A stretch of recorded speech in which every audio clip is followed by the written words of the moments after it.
Welcome back everybody to my mono green Bloomburrow set review. This time we are going over all of the best and playable mono green cards from Bloomburrow and Bloomburrow Commander, which releases on August 2nd.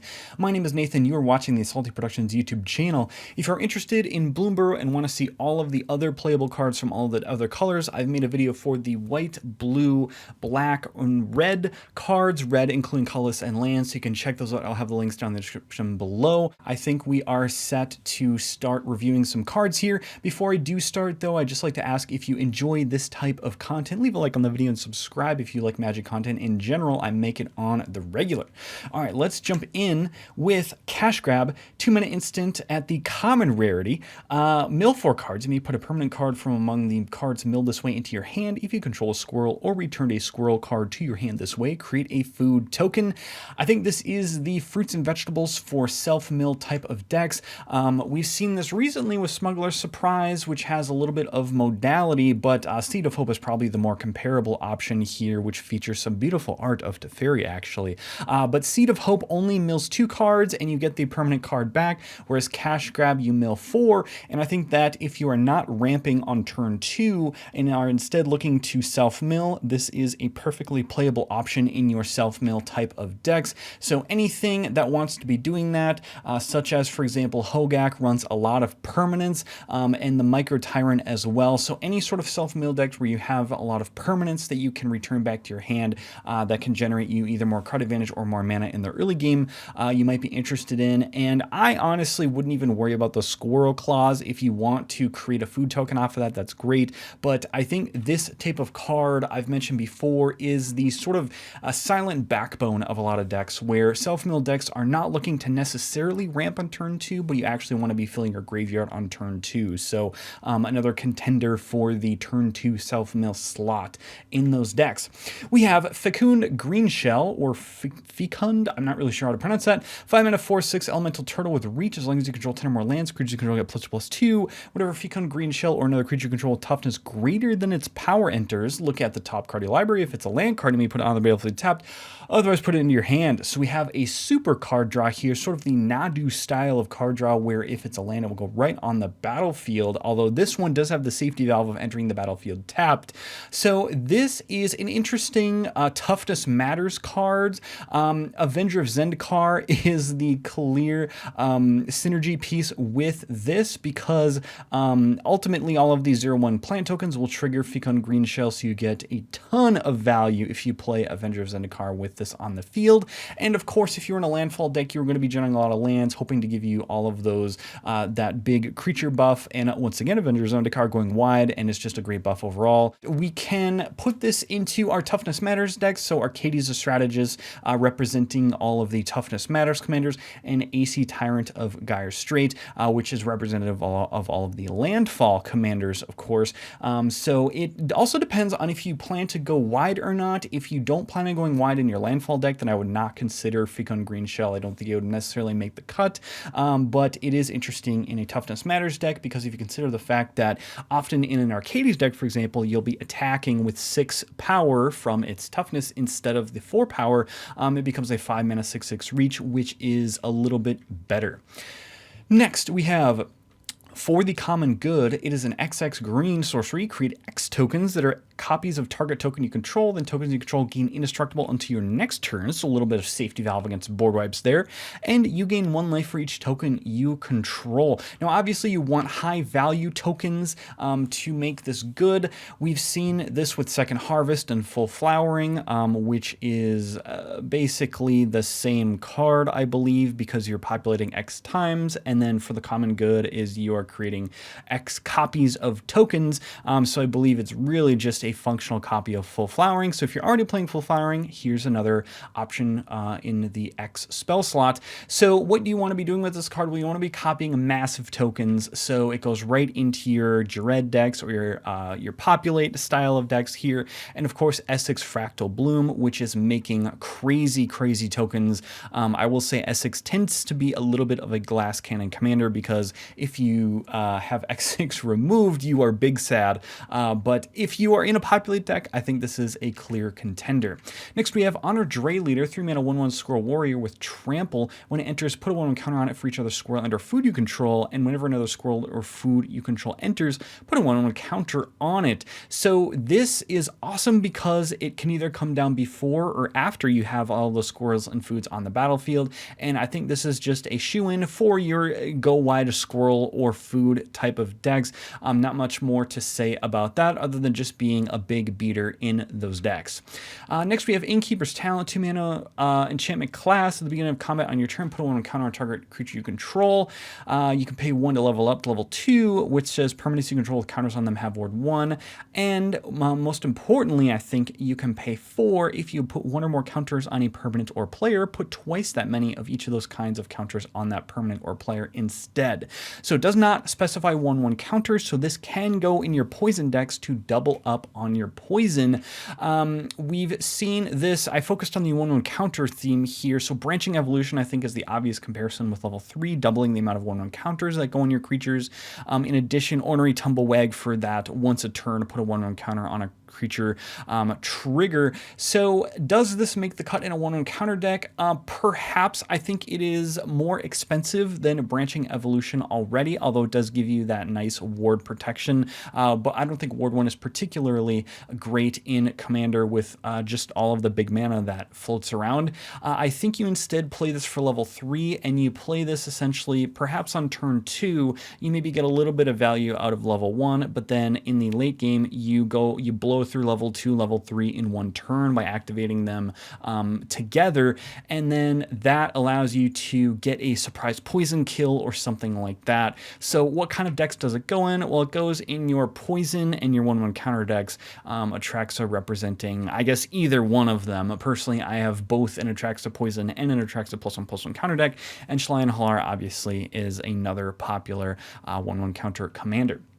Next, we have Lumra, Bellow of the Woods, 6-mana star elemental bear with vigilance and reach. Its power toughness equal to the number of lands you control. When it enters, mill 4 cards, then return all lands from your graveyard to the battlefield tapped. Oh my god, is that a powerful line of text. So we've seen the recent power creep in Murder of Zakalov Manor with Aftermath Analyst, which is essentially a 6-mana return all lands cards from your graveyard to the battlefield tapped. We've also seen World Shaper, but that's a little bit different because it requires a death trigger, some sort of outlet, sack outlet. Lumra instead, I think, is on par with Aftermath Analyst, potentially even better. Because it does mill 4 cards and it has a bigger body, and it does not require it to be sacrificed to get the big effect. The downside, of course, being that you can't split the costs between the 2 and the 4 like you can with Aftermath Analyst. But my goodness, is this going to wreck a lot of people by reanimating all of the lands out of your graveyard. The Necro Bloom wants this. The Gitrog monster wants this. Anything that is Lord Windgrace is another one. So anything that wants to be reanimating lands out of its graveyard, this is an absolute shoe-in, and I think definitely one of the most powerful cards out of the set for green. Next, we have Peerless Recycling, 2-mana instant. You can gift a card, return target permanent card from your graveyard to your hand. If the gift was promised, instead return 2 permanent cards from your graveyard to your hand.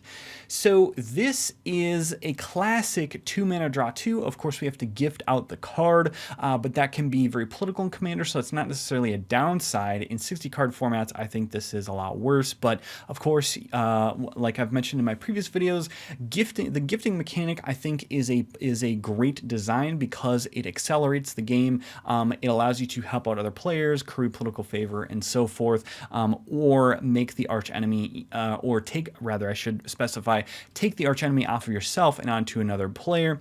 So we've seen kind of this effect. It's really just a power crept version of Regenesis. Specifically, I think Restock as well does not specify permanent cards, but I don't know why you would be running this card if you're not running mostly permanents in your deck. So I think this is just basically the 2024 power creep version of Regenesis by slashing 3 mana off of it and giving an opponent a card, and it's instant speed, which is pretty awesome. So you can hold up protection if you're worrying that your commander might be targeted on somebody's end step. So again, 2 mana draw 2s, absolutely the fruits and vegetables of decks. You're probably never going to be disappointed to see this. And in fact, it's better than a 2 mana draw 2 because you can choose the cards that you can return from graveyard to your hand. So of course, the only caveat being that you want to be in any archetype that fills your graveyard with permanence cards. So like a self-milled deck, Sidisi Brood Tyrant, or the Mimeoplasm want to be filling their graveyard with permanent cards, so you get the most value out of this card in these types of decks. Next, we have Season of Gathering, 6 mana sorcery, choose up to 5 widgets worth of modes. You may choose the same mode more than once. We can pay 1, put a 1 counter on creature you control, it gains vigilance and trample until end of turn. Pay 2, choose artifact or enchantment, destroy all permanents of the chosen type. 3, draw cards equal to the greatest power among creatures you control. Now, the closest comparison, I think, is Rishkar's Expertise, and sort of mixed with a Bane of Progress. I think that the modal effect here is just amazing.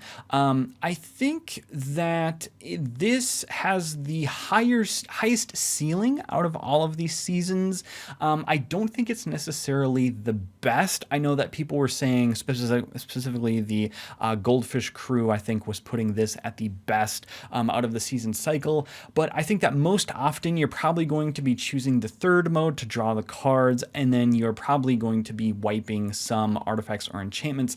As we all know, artifacts are very prevalent in Commander, and so it's very important to be wiping those out. So I think most often you will see draw cards equal to the greatest power among creatures you control, which will probably be like 5 or 6 in most green type of decks, and then wiping out all artifacts. But if you do happen to be in a +1/+1 counter archetype, you can get a lot of value out of the 1/1 counters, and especially if you have any sort of effect that says whenever you put a counter on something, do something. So I think there's like the 1 mana in poison counter card. I can't remember the name of it off the top of my head, but I'll have it in post right up there. And so that will trigger a bunch off of the 1st mode being chosen 5 times, because there's just 5 separate instances of counters entering onto creatures. And of course, if you're doubling counters, you might get some value out of that too. But even if you were to say that this is going to be a 6 mana put 10 1/1 counters on creatures you control, I don't know that that's actually even like that good. I mean, I think if anything, the vigilance puts it over the top so that you're not open for the crackback once you swing out with these giant power toughness creatures. But Season of Gathering, definitely one of the better cycles for the season cycle, and I just think that it can serve you in many different ways. And of course, I think this will see play in a ton of different green decks. So where would you put this? Probably Galta or any sort of counters deck. Galta, of course, you can draw 12 cards, which would be absolutely ridiculous with it on the field. So not much more to say there. Thornvault Forager, 2 mana 2/2 Squirrel Ranger. You can tap it to add a green, or you can tap and forage, which means exile 3 cards from your graveyard or sack of food to add 2 mana in any combination of colors. And you can pay 4, tap it, search library for a squirrel card, reveal, put it in your hand, then shuffle. So it has a nice little payoff for that mana. We've seen effects like this before, Gyre Sage for 1/1 counter decks, and then the most recent Modern Horizons 3 extremely power crept Fanatic of Ronus, which is absolutely ridiculous. They can tap to add 4 mana if you control a creature with power 4 or greater, which is not that hard in Commander. But I think that Thornvault Forager specifically just goes into your squirrel decks as yet another effect that can sort of level up to add 2 mana if you can meet its conditions.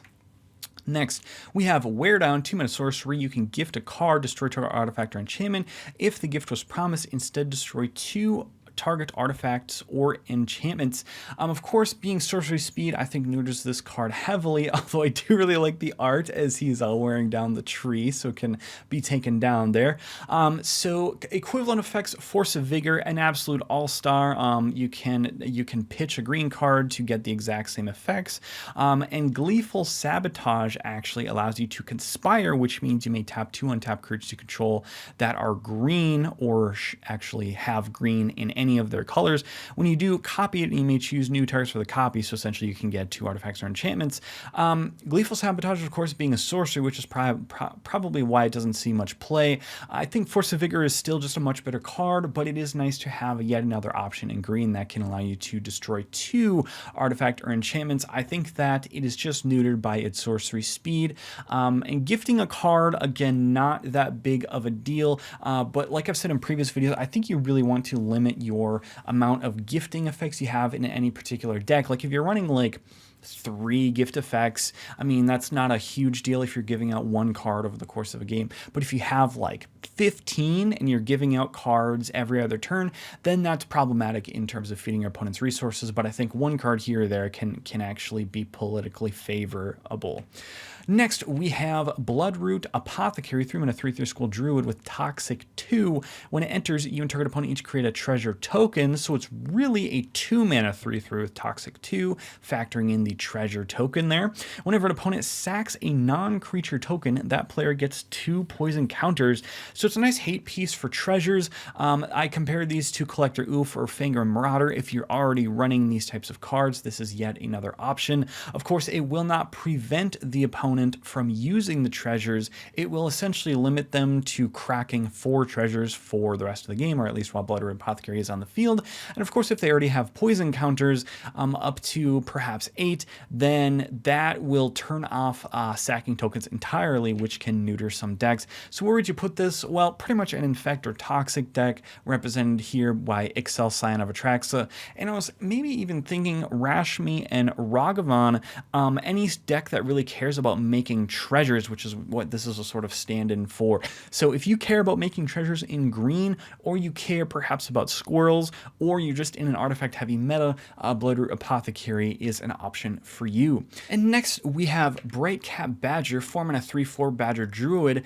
It has a 3-mana adventure at instant speed, create 2/1/1 green sapling creature tokens, and its body for the 4 mana is fungi and saplings you control have tapped out a green. At the beginning of your end step, create a 1/1 green sapling creature token. So this is sort of like a Jaheira for sapling decks, and then of course the first mode there is an unconditional sort of Spore Swarm, except you're paying 3 for 2 tokens instead of Spore Swarm's 4 mana for 3 tokens.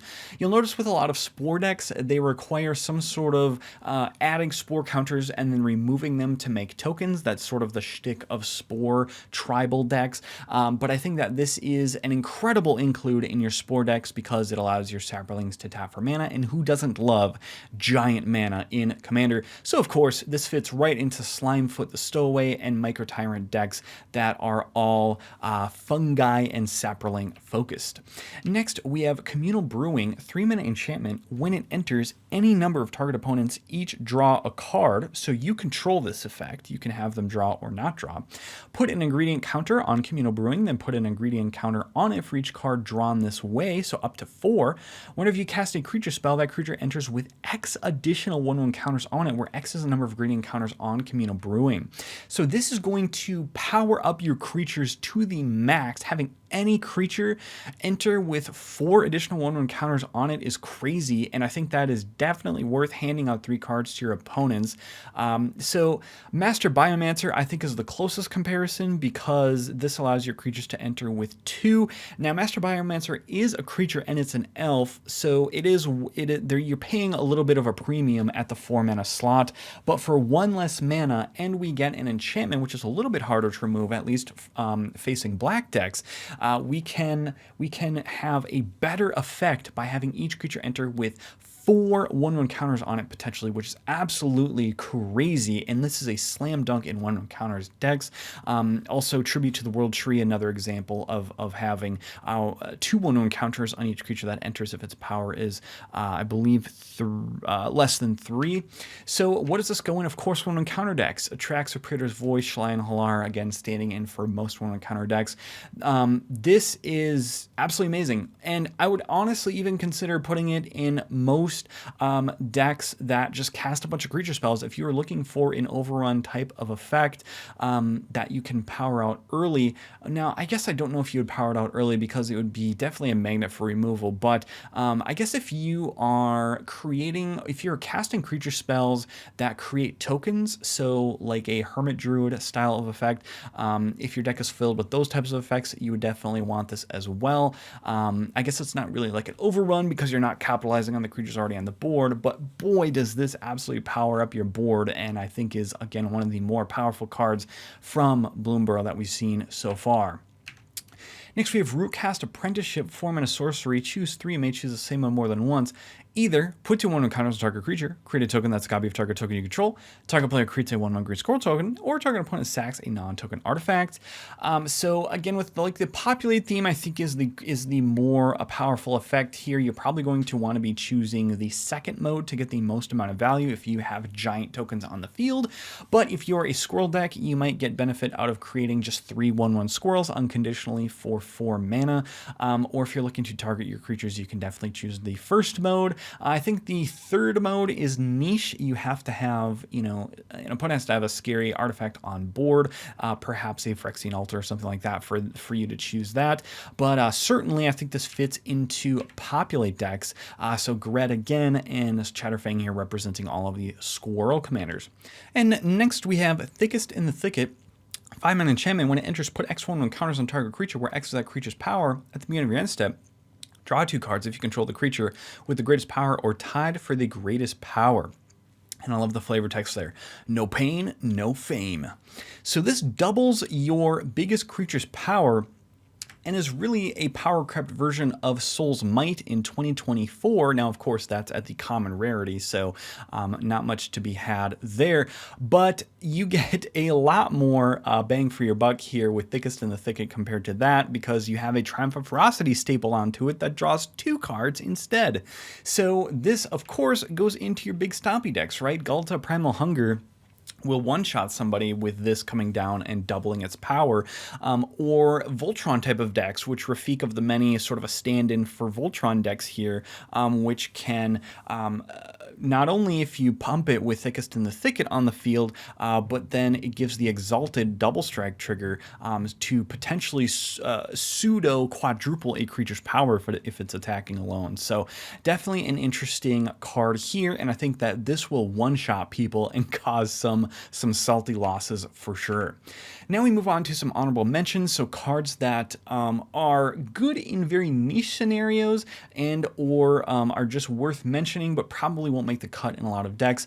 Now, of course, we have Galewind Moose, 6 mana, 6/6, Elemental Elk. It has Flash, Vigilance, Reach, and Trample. And of course, this is the strict downgrade compared to Colossal Dreadmaw. The reason is that Galewind Moose will not win you the emotional game. So Colossal Dreadmaw, I will run this in all of my green decks until the end of time, because it essentially says when you play this card, you win the emotional game, which I will absolutely take all day of the week, and Galewind Moose is an easy cut. Next, we have Heaped Harvest. 3 mana artifact food. When it enters and when you sacrifice it, you may search your library for a basic land card, put it on the battlefield, tap, then shuffle, and we can have the food sack effect here. We can pay 2, tap it, and sack it to gain 3 life, which will of course trigger another basic land search. And we've seen this kind of it's actually the first food with this effect. Instead, we've seen many partings in the past, which puts a basic into your hand. It doesn't necessarily ramp you, but it also does create a food token. So Heaped Harvest being a food itself, I think is a shoo-in to a lot of food decks, just because if you care about having foods on the battlefield, turning your foods into other things, or having foods be sacked, I think this is a shoo-in because it's essentially just a 3 mana ramp spell with upside. It's really a 5 mana explosive vegetation, but it will trigger all of your food synergies. Next we have Hunter's Talent, 2 mana enchantment class. When it enters, target creature you control deals damage equal to its power to target creature you don't control, so a nice bite effect. We can pay 2 whenever you attack target creature has +1/+0 and gains trampled on a turn, and we can pay 4 at the beginning of your step if you control a creature's power for a greater, draw a card. Okay, so I think level 2 and level 3 are too expensive for what they are. Instead, I think this is really just another good bite spell. So we've seen Bite Down be sort of standard at 2 mana. The caveat here is Hunter's Talent is, of course, sorcery speed, but it is a sorcery speed bite with upside because you can then pay more mana to get those extra modes. I don't think level 3 is worth it from a mana investment perspective, and certainly not level 2. I just wanted to mention this in the honorable mentions category because it is yet another bite effect, which we're always looking for in green. Next, we have Pawpatch Formation. 2 mana instant, choose one, destroy target creature flying, destroy target enchantment, or draw a card, create a food token. Again, sort of similar effect here. I think you're probably playing this for the last mode to draw a card and create a food token, and then the rest are modal depending on what is scary on the board. So if you're facing like dragons, it might be good, or if you're facing enchantress, it might be good. I know sometimes you can get locked down by very stacksy or enchantments that are representing significant roadblocks, and so if you're in any sort of food deck, I think this is a nice modal spell to include over just a generic removal spell or generic food creation spell. But I just wanted to mention that. I don't know if it would make the cut, to be honest. It's a little expensive for what it's doing. Yeah, drawing a card, create a food token for 2 mana. I mean, again, we've seen better effects. Many Partings, of course, essentially draws you a land and create a food token for only 1 mana. But Pawpatch, again, being instant, is modal with the removal attached to it. Next, we have Polliwallop. 4 mana instant, but it costs 1 less to cast for each frog you control. Target creature you control is damage equal to twice its power to target creature you don't control. Just wanted to mention this, and of course it has amazing art. I love the art out of Bloomburrow, and the flavor text is great. We'll see who croaks first as the little frog here hops into battle. It doesn't even look all that intimidating. Frogs just look so silly, man. But I just wanted to mention this because it is a removal spell in any deck that is running frogs that does not have black or white. So it's just the best bite spell you can come up with if you control essentially frogs and you don't have better options. So which would essentially mean you're not in black or white. So maybe a Gralnock deck might want this. Next, we have Scrapshooter, 3 mana 4/4 Raccoon Archer. You can gift the card. It has reach. When it enters, if the gift was promised, destroy target artifact or enchantment an opponent controls. The obvious comparison here being Reclamation Sage, but I think Scrapshooter is better because you can trigger all of your ferocious synergies. So having a creature you control with power 4 or greater. Again, we could go back to the Fanatic of Ronas, turning on a 4 mana Dork, which still, like, one set later is just still mind-blowing that they would even print that. That's insane. Anyway, I think that Scrapshooter, of course, is better for your ferocious decks. The downside, of course, being that you gift a card, but like we've mentioned, that can curry some political favor, so not necessarily a downside. Next, we have Evercoat Ursine, 5 mana 6/5 with Trample. It has Hideaway 3, Hideaway 3, which means when this creature enters, look at the top of the cards of the library, exile 1 face down, then put the rest on the bottom in a random order, then do it again. Whenever it deals combat damage to a player, if there are cards exiled with it, you may cast one of them without paying its mana cost.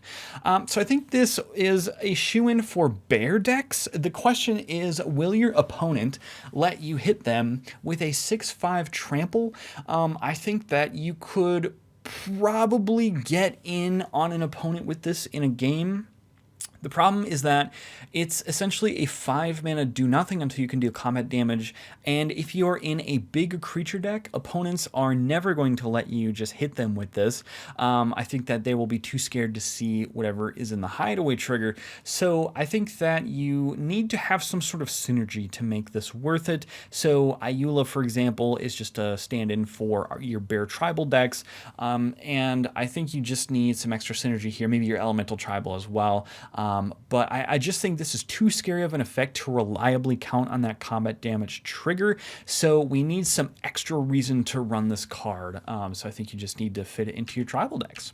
Next, we have a Scurry of Squirrels, 3 mana 2/2 Squirrel Scout with Myriad, which I believe is the first time we've seen 2 instances of Myriad printed on a creature.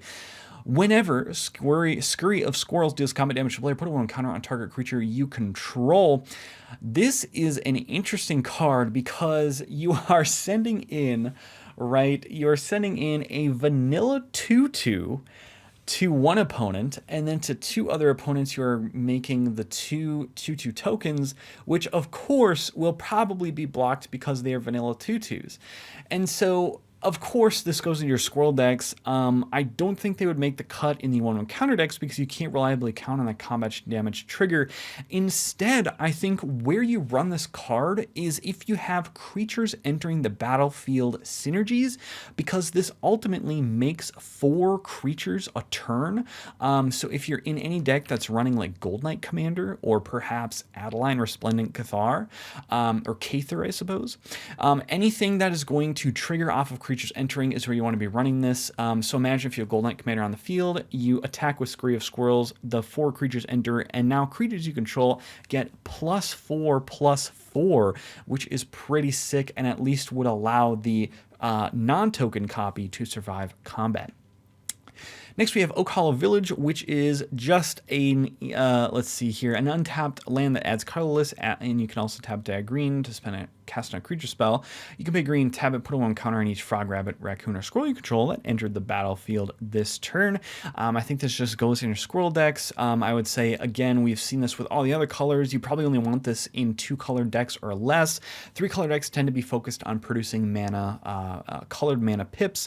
So, you know, there's limited slots for this type of effect. And I guess you probably also want to care about 1/1 counters entering on your creatures because you're paying 2 to put a 1/1 counter on something, and it had to have entered the battlefield this turn. So I think of all of the creatures or tribal lands from Bloomburrow, I think this is honestly probably the worst, which I think is probably fitting because I think out of all the colors we've seen, green probably has had the best cards from the set.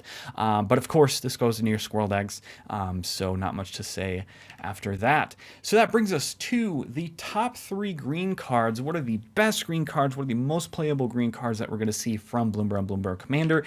And drumroll please, we have Lumra, Bellow of the Woods, Season of Gathering, and Communal Brewing. Lumra, of course, is just going to produce so much mana. Oh my gosh, this just goes in all of the landfall decks, the menacing Field of the Dead type of decks. There's also Season of the Gathering, which again goes into any big stompy deck, and a lot of green decks are big stompy. And of course, Communal Brewing in your +1/+1 counter decks, or just any deck that cares about creatures. And it turns out in Commander, there are a lot of decks like that. So these I think you're going to be seeing a lot of in your EDH games. So just be prepared to play against them and find counters for these types of effects. And with that, that brings us to the end of our video. If you enjoyed this video, leave a like on it and subscribe if you enjoy this type of content. Hopefully you guys picked up 1 or 2 cards that you want to slot into your decks. If you have any others that you think I missed, leave a comment down below and let me know. Or if you have figured out a way to break any of the cards that I've mentioned and they're busted in some way, let me know about that too. I'd be always happy to hear from you. So that's the video, guys. Thank you for watching once again, and hopefully we'll see you all in the next one.